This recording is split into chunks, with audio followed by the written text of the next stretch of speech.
Okay, it is done. Yeah, okay, turn off your mic, Suleiman. Your everybody except the Sheikh and Nikha. Okay. Assalamualaikum everyone. Welcome back to our Mindful Tuesday sessions. I know we haven't been doing this, we haven't done this for a while, but we're back for the next 4 weeks, inshallah, with Sheikh Yassir Fazaga. Today's topic is going to be on domestic violence. October is Domestic Violence Awareness Month. So we wanted to highlight this very important topic for our community. So with that, inshallah, I will pass it on to Sheikh Yassir, and as usual, a Q&A form is going to be shared both on Facebook and on Zoom. So if you have any questions, please feel free to ask Sheikh Yassir, and we'll dedicate the last 15 minutes to that, inshallah. Okay, assalamu alaikum. Thank you, Sheikh Yassir, for being here. Walaikum salam, Nihad. It's good to be back. It's been some time since our last Mindful Tuesday, and it's good to be with you. And unfortunately, or fortunately, we are starting it with this topic. And as you know very well, that sometimes when we speak about these topics, the point is really to bring awareness. Because when it comes to these issues, silence is really not an option. As Dr. King so beautifully said it, he said that silence is the worst type of betrayal. And we cannot, seeing that there is so much abuse going on, to be silent about this. And even more eloquently, the Prophet ﷺ put it nicely when he said, "As-sakitu an al-haqq shaytanun akhras." He who sees the truth and is mute or is silent about it is nothing but a mute devil. The devil doesn't always say. Sometimes this idea of silence or just being mute is also an evil practice. So this is something that we do want to talk about. This is something that we want to address. And when we address it, we're making our stance very clear as that Islam does not condone violence. Islam does not appreciate nor approve of people being hurt at home in any way, shape, or manner. And just to give you an idea of what we're talking about here, you know that historically speaking, what has happened is, I believe it was back in 1987, when October was designated to be the month of domestic violence or domestic violence or abuse awareness month. And inshallah, today we're going to hear a bit about that, inshallah, ya Rabbil Alameen. When we speak about domestic violence, domestic abuse, I honestly prefer the word domestic abuse because abuse is more comprehensive than violence. Violence, you're always looking for what we call, physical injuries. You are looking for people being harmed, but that's really not what we're talking about. We're talking about people can be going through some very difficult times in their homes without necessarily physical injury being the only way that they're being wronged or victimized in the process. This is a pattern that is coercive, that leads to some harm done to the recipients of the abuse. And when we speak about abuse, we're talking about child abuse, elder abuse, spousal abuse, intimate partner violence. Remember, we're also talking about the culture that we are in. So when we say that intimate partners, we're talking about the reality of what is going on. We're only acknowledging the presence of these relationships, not necessarily encouraging these types of relationships. So what we're looking at here is that it can be in any form. Children can be the recipients of it. Elders can be the recipients of it. Or spouses can also be the recipient of this type of abuse. And when we speak of abuse, so that the whole point here that we're trying to see is we want to move beyond the physical harm that people usually have in mind. It can be psychological, it can be emotional, it can be verbal. I'll give you an example. When it comes to elder abuse, for example, this is something that we see a lot, especially with the elder community. Somebody who is constantly threatening their dependent adults who are living with them, senior citizens, that I will leave you, I'm going to move out, and I will leave you alone. Well, you haven't really done any physical harm to them, but the agony of saying that I will leave you, I am going to move out, you're going to be here by yourself, that is psychologically and emotionally, that is a form of abuse because you're threatening to leave this individual. It can also be verbal in the form of name calling. And remember what happens when it comes to verbal, and I tell this people all the time, say, remember the time that you were trying to get up and you bumped your knee on the table and it hurts really bad? It is actually humanly impossible to recall physical pain. You cannot, no matter how hurt you. Now, you can speak about it, you can describe how hurtful it was, but you cannot physically recall physical pain. But we can recall emotional pain that took place as a result of verbal abuse. People can say, and I remember when he or she said this to me, and they break down. So like, it hurts today the same way that it hurt back in 1979, for example. Also, abuse can be physical, it can be sexual, and we will spend some time on that. Sometimes it is financial or economic. And again, with the elders and senior citizens, we see this a lot, people taking away their social security income, their pension, their whatever the case is, but somebody here is financially or economically exploited. So when we speak of abuse, please remember we are going beyond the notion of this is only physical harm that is taking place against this individual. Statistics, unfortunately, numbers don't lie. And to see the impact, sometimes people want to hear numbers. 15.5 million children live in families where violence has occurred. That is a big, huge number. That's 15 million children being exposed to domestic violence. Please remember, in some states, exposing children to domestic violence is a form of child abuse. And what they mean by that is, even though the child may not be the recipient of this violence, the fact that they are witnessing it, one spouse is hitting the other, and the spouses did not do their due diligence in order to protect the children from that, that is considered to be a form of of child abuse. 7 million children have witnessed severe violence. That's almost like half of the people who are exposed to this. It's not just any exposure. This is the idea of the children are here witnessing severe violence. Severe violence is when there are broken bones, when there is, broken skin, when there are, somebody fainting. So we're talking about, it's not just, the pushing and the shoving. In the most recent comprehensive study on domestic abuse, 15.5 million women and close to 830 men were victims of intimate partner violence. Now, when we speak, you may see me sound as if talking about the majority of women, the majority of domestic violence survivors are women, 85%, while 15% of them are men. So if I speak making the generalization that most of the survivors are women, it's because they really are, okay? Also, when we speak about this, you're looking into 85% of domestic abuse victims are women, which I said a minute ago. Research shows that a victim's attempt to leave an abusive relationship is so many times before the, the research shows that what happens is that a person would attempt to leave about 7 times before they actually leave. And later on, we will speak as to why do people come back or why do people stay.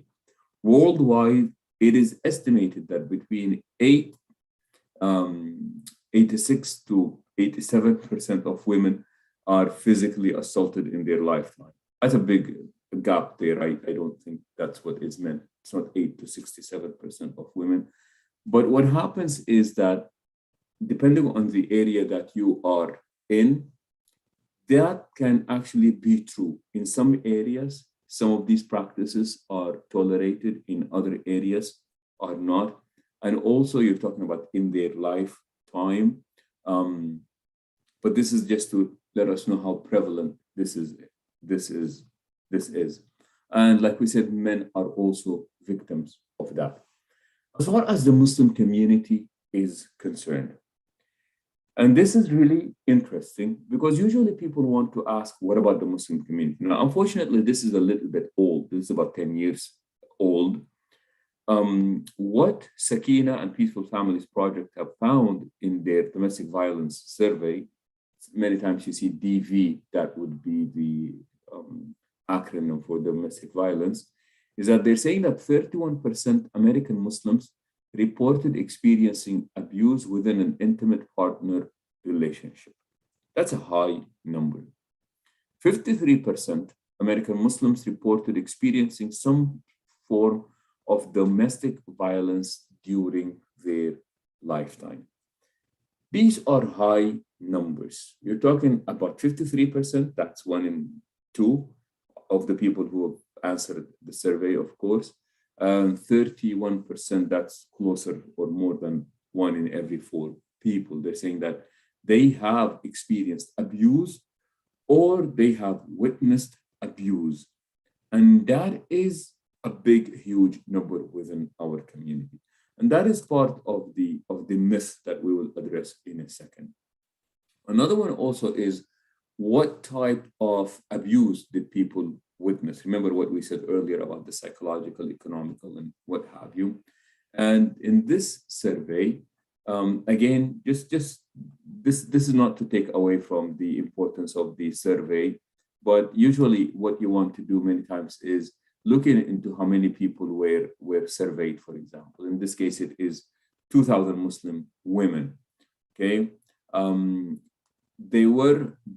2,000 women were survivors, okay? What has happened is, now they're saying is, what is it that they have experienced? And what we see is 82% of them reported emotional or verbal abuse. Like we said, emotional verbal abuse can be name calling, it can be threatening of divorce, threatening of leaving the person, and in some cases also the idea of getting a second wife and so on. 65% financial abuse, not giving the person money or constantly making them beg to get their basic needs, necessities met.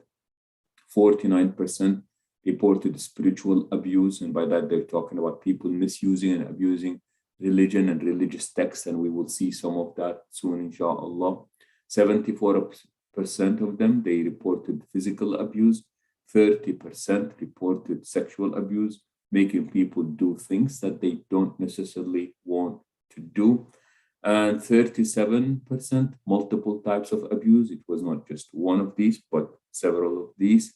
23% was, physical abuse, and this is the other study that you see right here, women's shelter resident study of 57 closed case files from an American Muslim shelter revealed that, again, 37% multiple types of abuse, 23% physical abuse, and 12% emotional abuse. Of course, remember here, we're not suggesting that the lower the number, the better things are, but this is just to give people an idea of what it is that is going on here. In any case, and then what you're looking at also, different kind of imagery here. Intimate partner violence can be severe, okay? Nearly 1 in 4 women and 1 in 7 men have experienced severe physical violence by an intimate partner during their lifetime. And that includes, what do we mean by severe violence? It includes things such as a person being hit with a fist or something hard, talking about somebody that is being kicked.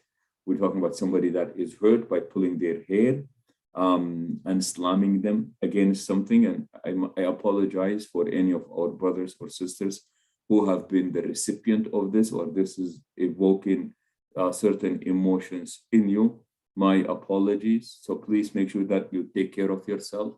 People who have witnessed and they have gone through this, they can potentially be experiencing flashbacks, taking them to a time in their life when something like this was happening to them. So please do take care of yourself. Taking care of yourself can also mean that you turn this off and maybe come back to it later on, or maybe not even watching this if you are not ready for that. We're talking about people who have been choked, suffocated, beaten, burned on purpose, or some people who have used knife or gun. Unfortunately, in some parts of the world, throwing acid on women is unfortunately, it's not a rare practice. So when we're speaking about violence, again, the idea here is that you're not just talking about, the shoving and the pushing. That is still wrong. But when we speak about domestic violence, we're talking about something that can really, really have, severe physical, emotional, psychological impact on the individual. The thing about domestic violence, sometimes it's difficult to talk about because there are just so much myths that surround this, such as domestic abuse is a crime of the poor and uneducated. You won't believe how many times I have heard this. It's poor people, they're very frustrated because they don't have their basic necessities met. It is these losers who don't have jobs. They come home and all they do is they just beat on their wives or they beat on their kids. That is not the case. It is not a crime of the poor or the uneducated. It permeates throughout socioeconomic, ethnic, cultural, religious backgrounds. You find it in amongst Orthodox Jews, conservative Christians, practicing Muslims, you name it. Nobody, no community is immune from something like this.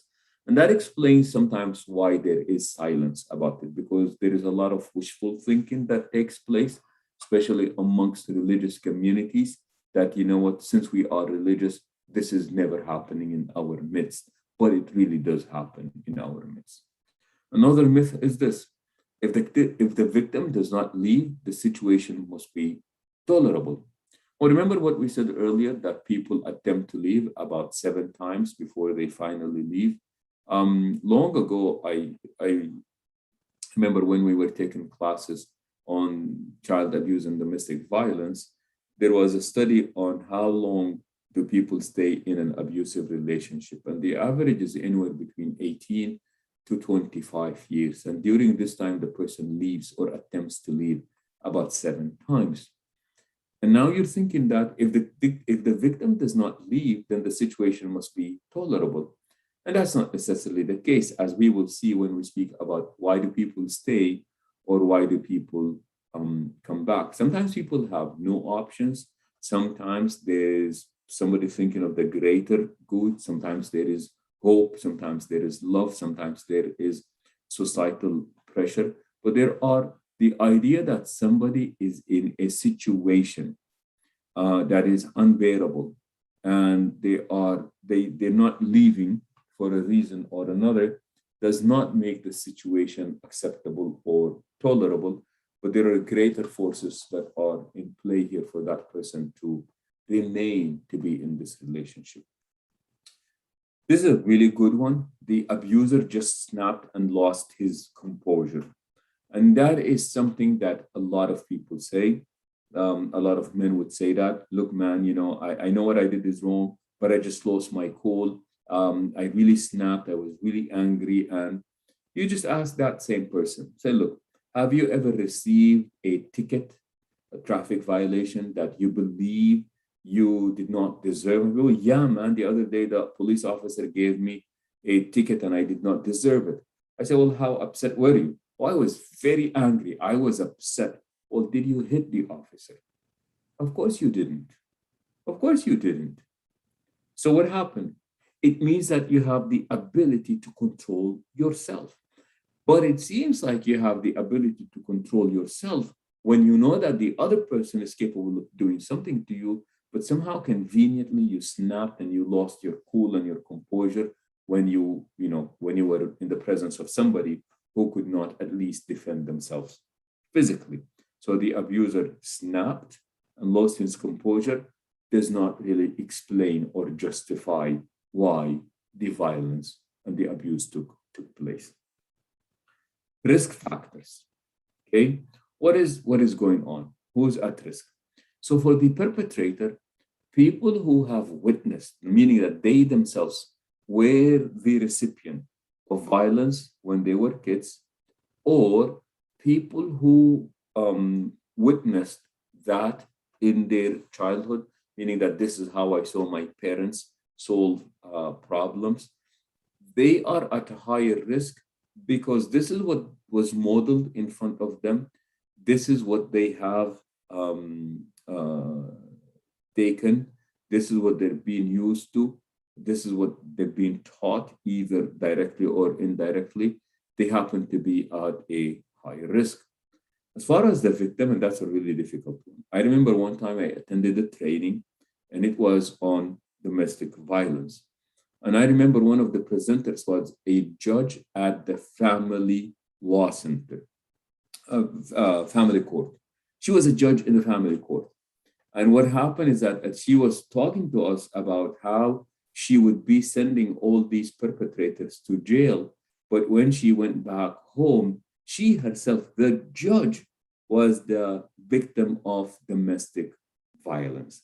So you can't really say, oh, it's the uneducated or it's the people who are financially dependent. It is the people.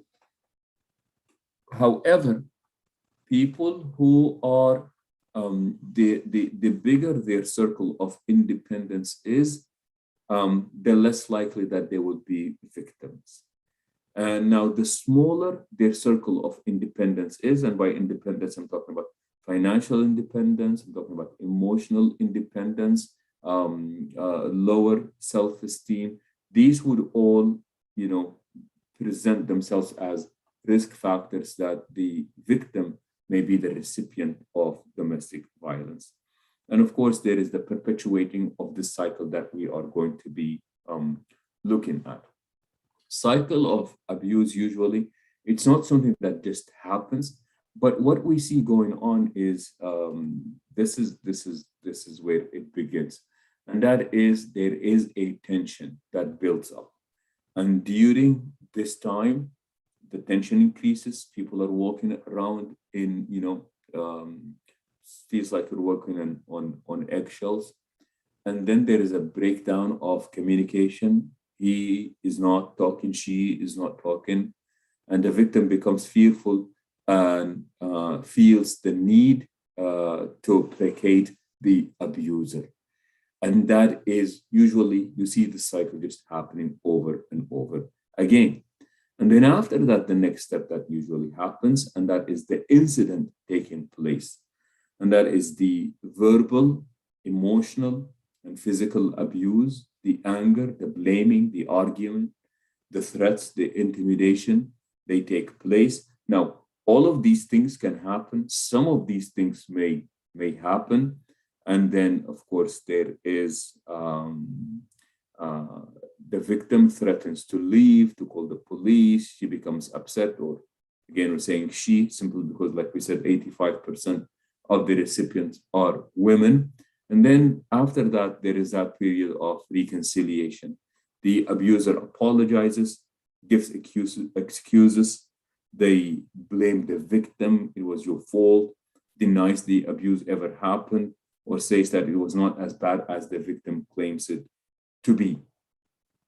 Well, after this period right here, then the next step is that there is this calm that takes place. The incident is forgotten, no abuse is taking place, and the honeymoon phase begins. And then time passes by right here, and then the cycle just starts over and over again. So remember what I said about people leaving? This is usually when the leaving takes place, after the incident and before the reconciliation. So 7 times the person leaves. The perpetrator goes and reconciles and apologizes and makes all kinds of promises, and the person comes back. They come back, and then it happens again, and for again 7 times, 8 times, whatever times it is, the person keeps coming back after the apology is extended, and the people. This is an attempt to explain, when people say why do people stay, why do people come back. Remember, it is during this time of reconciliation that the victim is most vulnerable, because they do want back normalcy. They want to keep their family together, especially if children are involved, especially if there is financial dependency. So what happens is that the person finds themselves just being lured back in. Sometimes the victim genuinely loves the perpetrator, and sometimes the perpetrator does genuinely love the people that they're abusing. And please do remember, when I say this, by no means I am justifying what is taking place, but it's an explanation. And remember that love is not supposed to hurt. You do not do that to people that you claim to love, of course. But this is what we call the cycle of abuse. This is really what happens. The tension is building up, an incident takes place, then there is reconciliation, the honeymoon period takes place, and then time passes by, tension building up, and so on. And this is what we see happening. Signs, warning signs that somebody is a victim of domestic abuse. They have unexplained marks or injuries. You see this a lot at school. A teacher will see a student, for example, say, "What happened here?" And the student becomes speechless, and they don't know what to say, and say, "You know what? Let me just make that report. Let me make that phone call." It happens with the doctors. You take a child to the doctor, and the doctor asks, what happened here? And the child is unable to explain, or an explanation does not make sense. That is when people report. So they look into this and say, look, that is an unexplained mark or injury. Okay. A person seems constantly worried about upsetting their partner. They're just always, constantly, most of the time, walking on eggshells. They're afraid that the other person might get upset.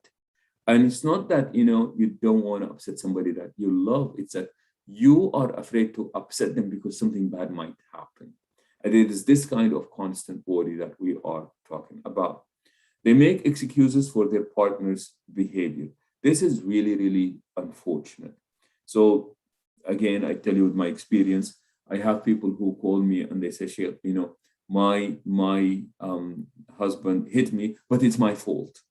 I did not have 1, 2, and 3 as he is directed, or he is requested, or he is asked." So eventually what happens is that the victims start seeing themselves as their perpetrator sees them. They seem reserved or distant, just always, absent-minded, and, they don't want to get too close, but you feel that there is something happening with this individual.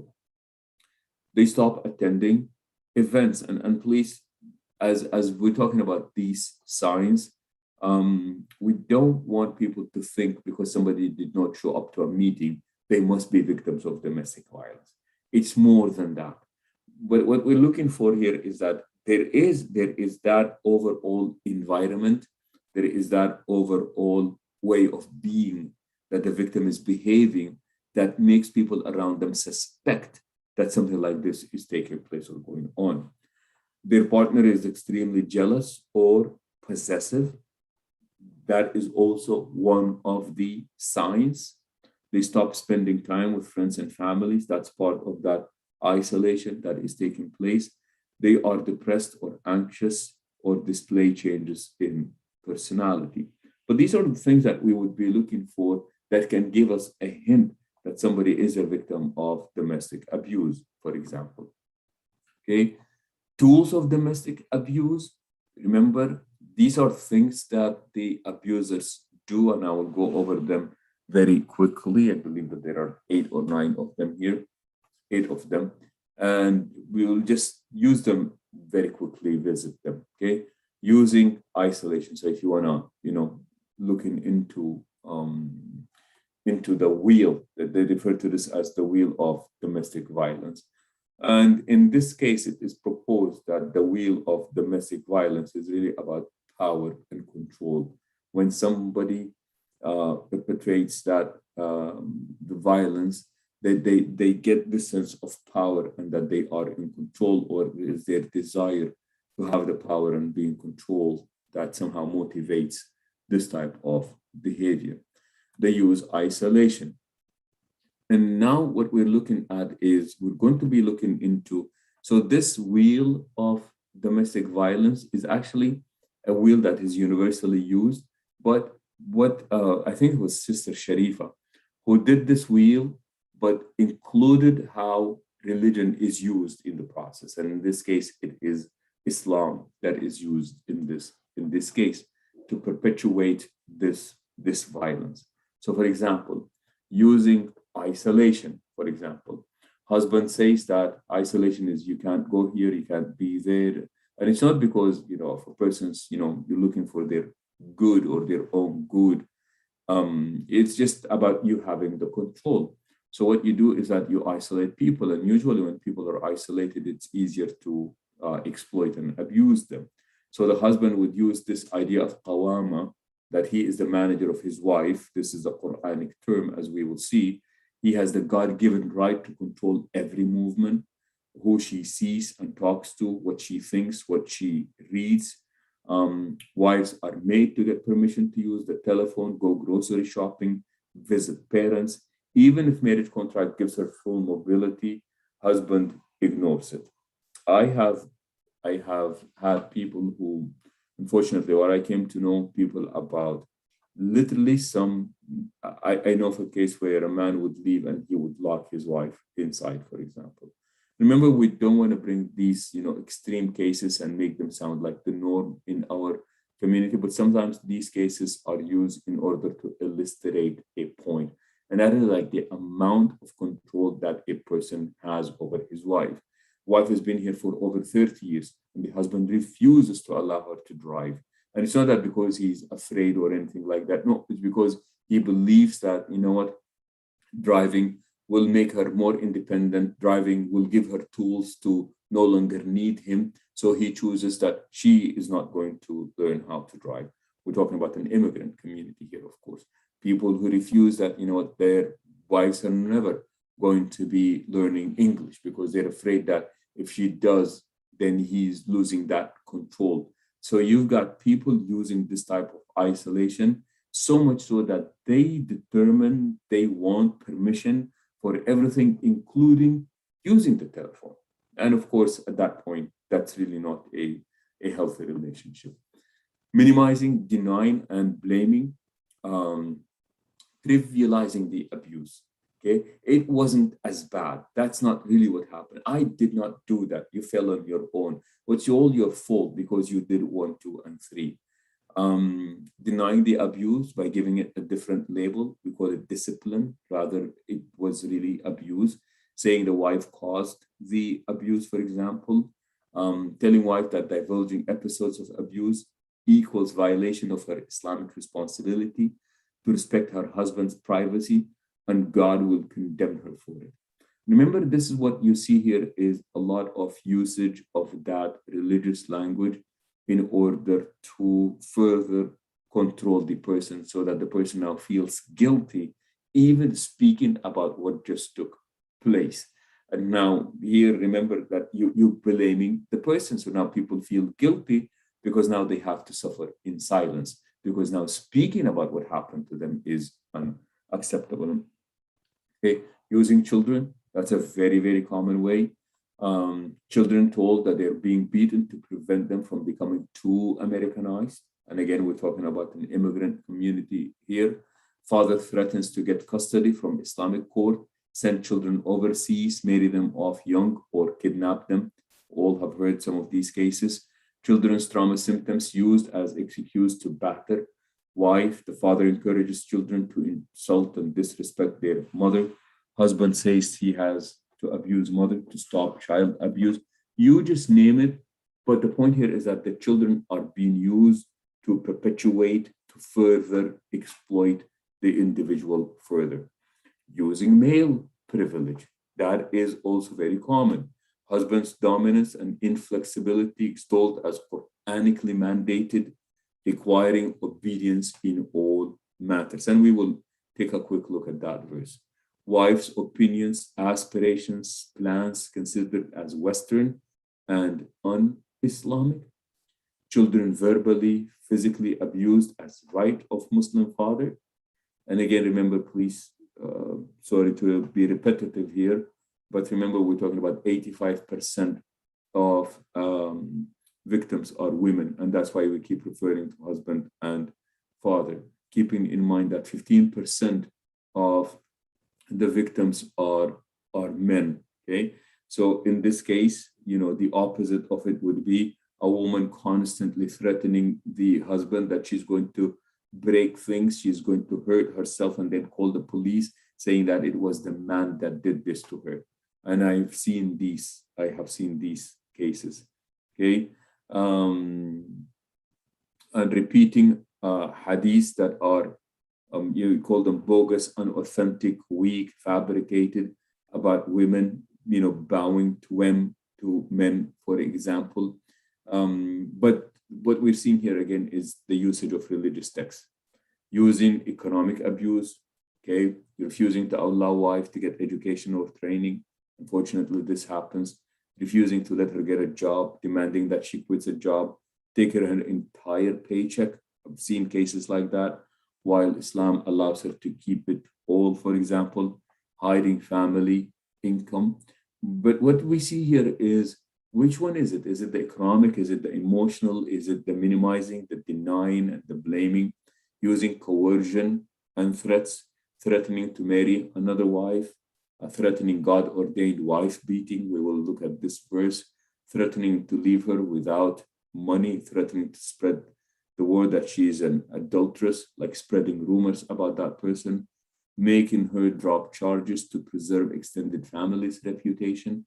And what you see here again is, if you're just asking as to why do people stay because a lot of these things are being repeated to them.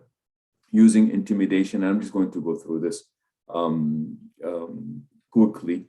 Emotional abuse, intimidation, okay?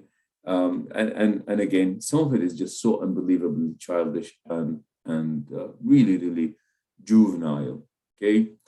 Emotional abuse, calling her names, calling her crazy, making her believe she is not capable of directing her own life, telling abused women they must be quiet, docile, obedient to uphold family honor, lying to her extended family in letters, for example, and you just go on.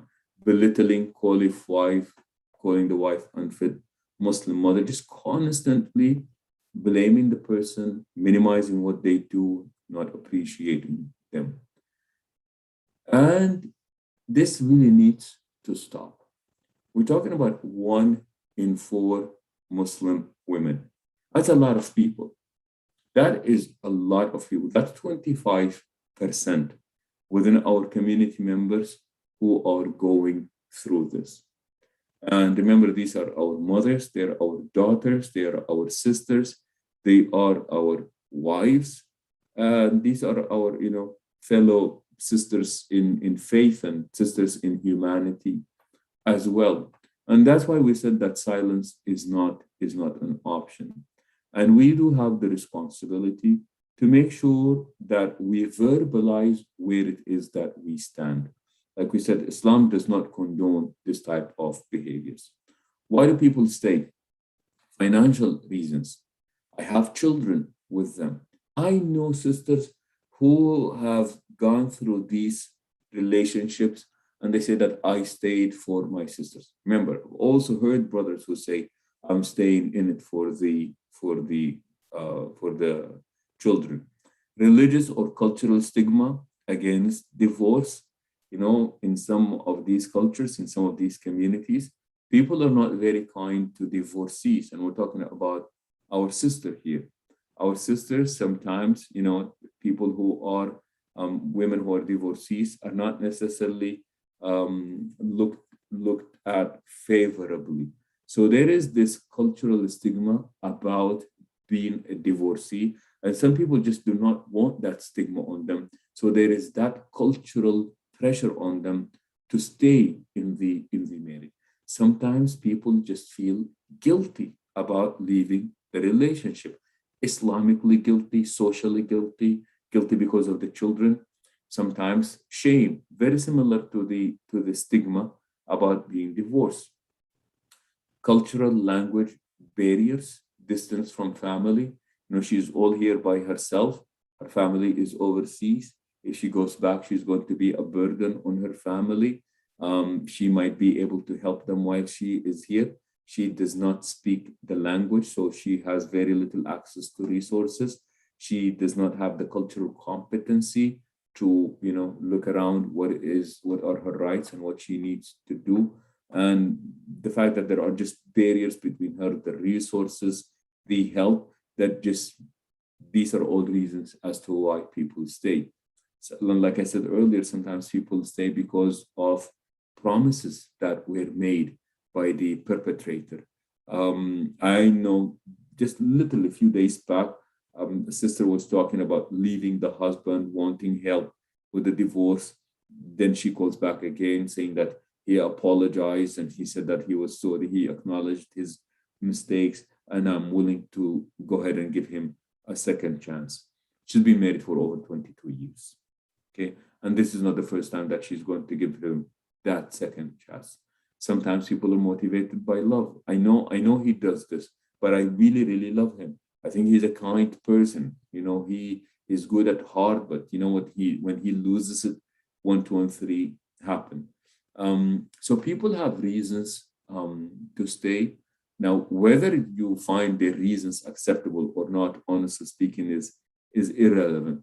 We want to empower people so that they decide what is best for them.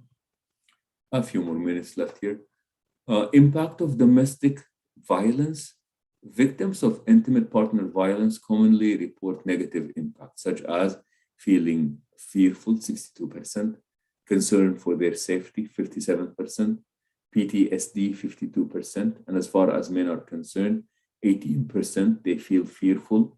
I've had people who, the police was called once and the brother just became really, really afraid that his wife is constantly threatening to call the police on them, concerned for their own safety. Wife might do something and then claim that she did it in self-defense. And, he comes from a place where you just don't hit a woman. That's not the thing to do. Or also PTSD. I actually did have clients. I did have a client who was a PTSD, post-traumatic stress disorder patient of mine, and he was in a domestic violence case. And by the way, the financial abuse that also takes place, like I said, men and women are the recipients of this, where a lot of men were actually financially abused by their wives or by their partners when they were in this domestic violence wheel that we just saw.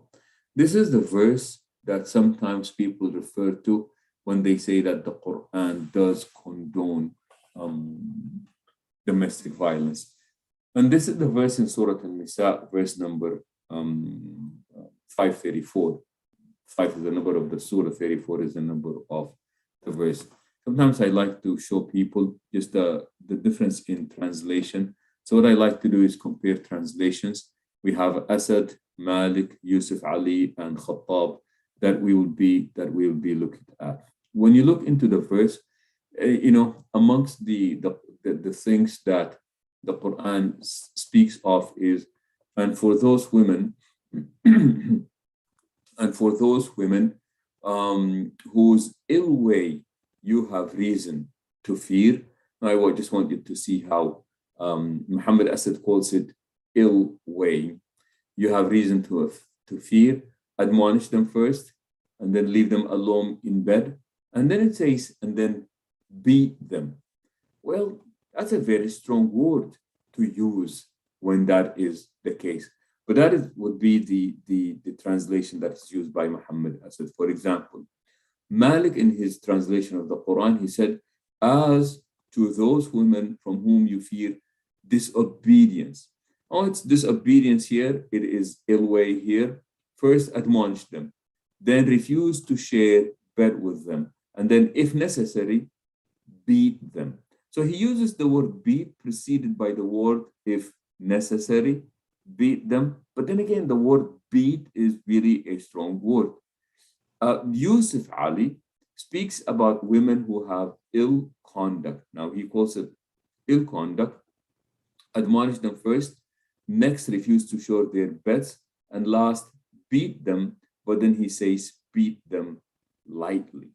Okay, what we see here is the word beat is used. Two more. Mustafa Khattab uses another one. He said that, and if you sense ill conduct from your women, advise them first. If they persist, do not share their beds. But if they still persist, then discipline them gently. So there is no the absence of the word you beat here. And then Pickthall says, as for those from whom you fear rebellion, okay, admonish them, banish them to beds apart, and scourge them. There is no beat there. And I like this because I like the comparison of the translation, because you want to see, well, what is going on. Because remember that ultimately translation is really is really an interpretation. They're not just translating; they are interpreting what the meaning is, or what they think the meaning is, or what they have concluded the meaning to be.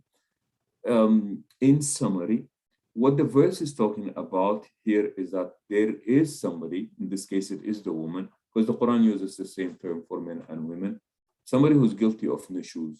And nushuz is any behavior that is detrimental to the well-being of the family.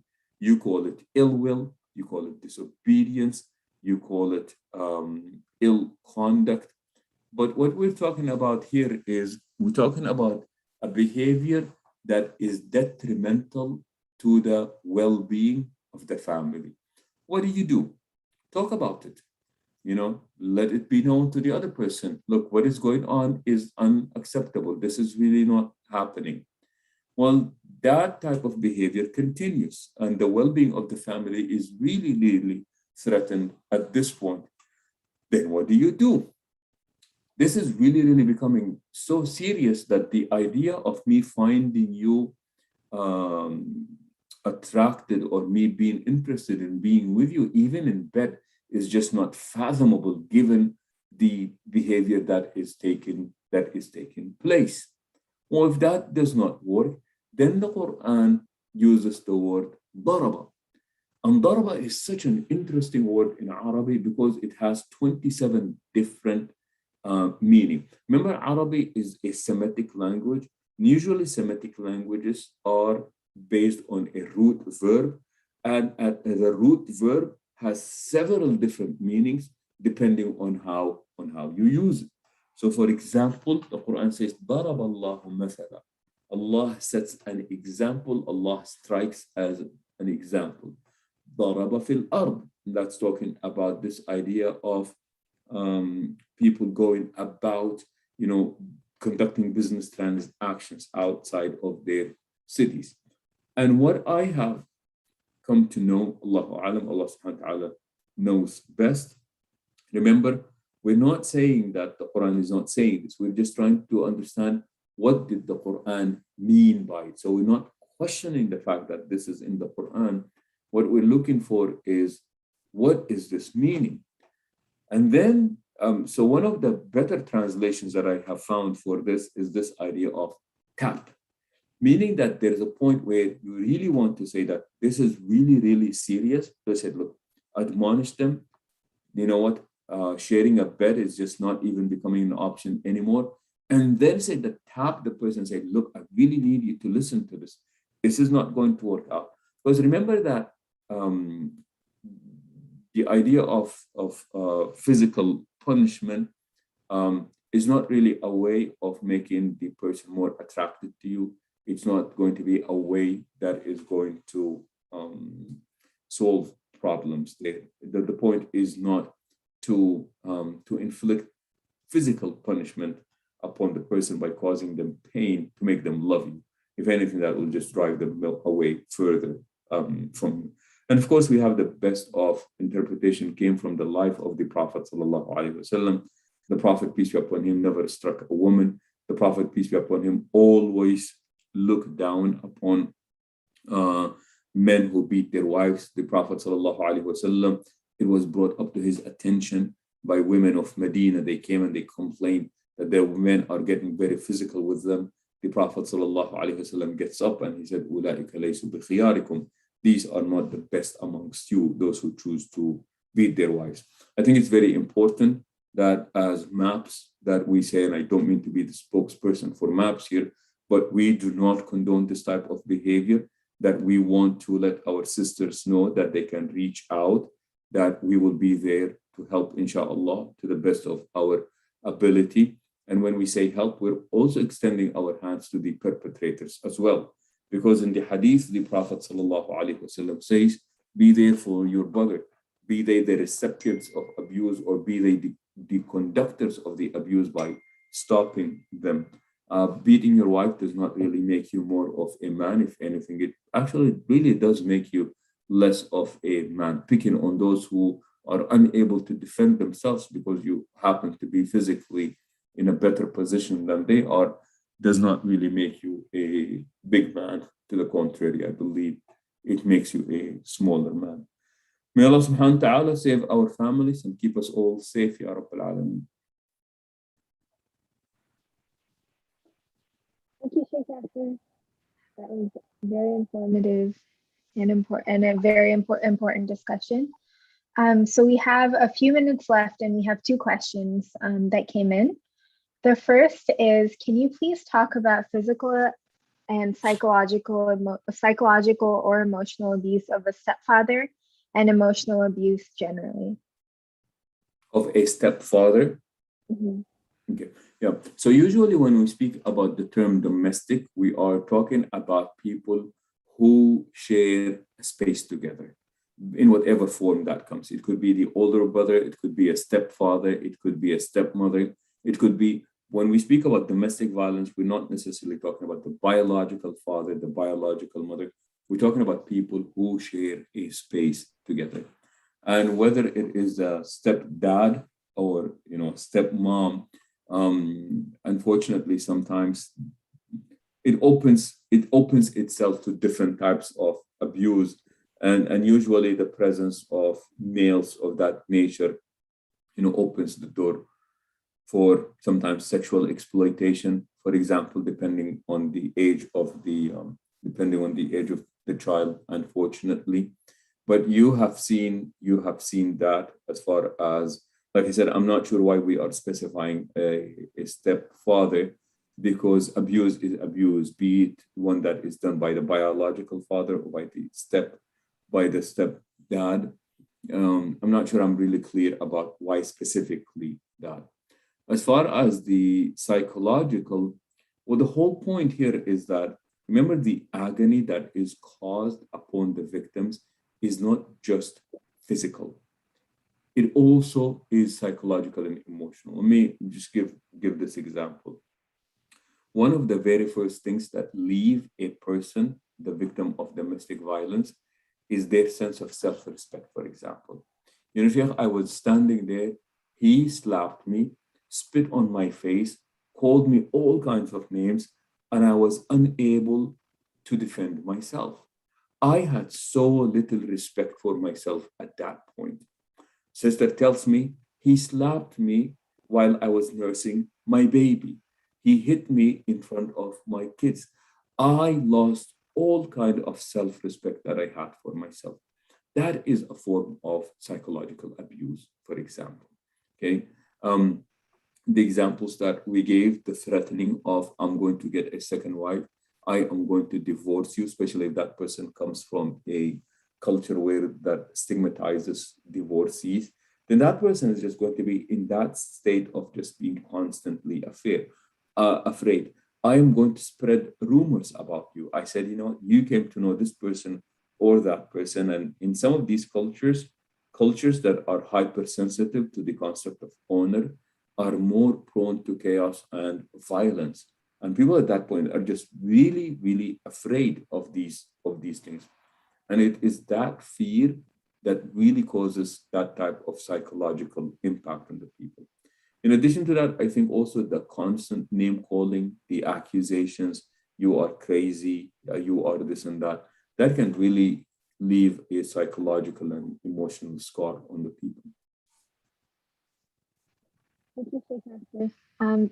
I also just wanted to let everyone watching this know that Sheikh Yassir does provide one-on-one consultations. So if you have a specific question that you don't feel comfortable asking on this platform, or if you want to go into more details, please do schedule an appointment with him. Appointment requests can be made on the MAPS website. Nihal, sometimes people usually ask when we're doing these types of programs, and they say, well, how come you have a man talking about this topic? Why do you not have a woman talk about these topics? Of course, we would have welcomed our sisters to join us in this program. And I think that what is most important is having these programs, and that is giving voice to those who are voiceless, speaking on behalf of those who are unable to speak for themselves, and using the pulpit, when you have the imam talk about these topics, to absolutely make sure that there is no, so we quote unquote, religious approval for the domestic violence. I think it's really vital and it's really important. And we're not saying that it is only men who can talk about these topics. Like I said, many cases we have had sisters who will be addressing these topics. Thank you, Sheikh Yassir. The last question for today is, when one parent does not allow the other parent to visit the children and does not allow the children to see the other parent, can this be considered a form of spousal abuse and child abuse? Depending on the age of the children. The Quran is very clear about this. لا تضار والدة بولدها ولا مولود له بولده. The Quran absolutely forbids people from using children to get back at the other person.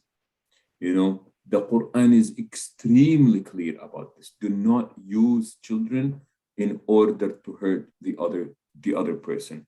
Because remember that we may not get along. Maybe we did get divorced, but I'm still their father. She is still their mother. And at that point, what we call people to do is to redefine the relationship. We're no longer a husband and a wife, but we are the children, the parents of these children. So please, if you are in a situation like this, please stop that. Misusing and abusing the kids in such a way does not do them any good. You don't want a kid that's just constantly feeling guilty because they saw their dad or because their mom. That stuff can be extremely detrimental to the emotional, psychological well-being of a child. So please just stop that. This is between you two, the adults. Do not make the children part of it. Thank you, Sheikh Yassir. I think those are all the questions for today. That was a really informative and important session. Thank you, Sheikh Yassir. And we'll be back same time next week, inshallah. Inshallah. Good seeing you all, and inshallah I'll see you next week. Thank you. Take care. Assalamu alaikum.